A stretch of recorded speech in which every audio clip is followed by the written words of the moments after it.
बीडमध्ये प्रत्येक आमदाराची, मंत्र्याची आणि खासदाराची एक सक्रिय टोळी आहे, जी की लोकांना फक्त जे काम केलं आहे ते काम चुकीचं केलेलं आहे किंवा मग निकृष्ट दर्जाचं केलेलं आहे अशा पद्धतीचं आपण जर बोललो तर त्यांना चोप देण्यासाठी आहे.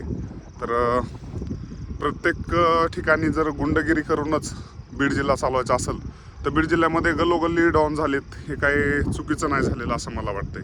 बीड जिल्ह्याचा विहार करण्यामध्ये ह्या राजकीय मंडळींचा वरदहस्त असल्यामुळं याच्यामध्ये आपण बोललो तर आपणही तोंडावर येऊन आपल्यालाही फटकेच खावं लागतील अशा पद्धतीची कंडिशन आहे. कोणी आज जर आवाज उठवायचा म्हटलं तर माझे चिरपरिचित मला सांगतात, कशाला बोलतो, उगाच अंगलट येईल, कशाला मदत पडतो असल्या भानगडीमध्ये, आपलं आपण करून खायचं. तर ह्या लेवलला मानसिकता गेलेली, बोलायची कोणाची हिंमत राहिलेली नाही.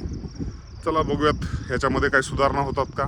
उपमुख्यमंत्री, पालकमंत्री असतानाही या ठिकाणी खून, चोऱ्या माऱ्या, खंडणी अशा पद्धतीचे गुन्हे घडत आहेत. तर लाजिरवाणे आहे, हास्यास्पद गोष्ट आहे. कायदा आणि सुव्यवस्थाचे बोजवारे उडवताना प्रशासन आणि गृहमंत्री उघड्या डोळ्यांनी बघत आहेत. बीडचा बिहार होताना आणि करताना त्यांना काहीही वाटत नाही.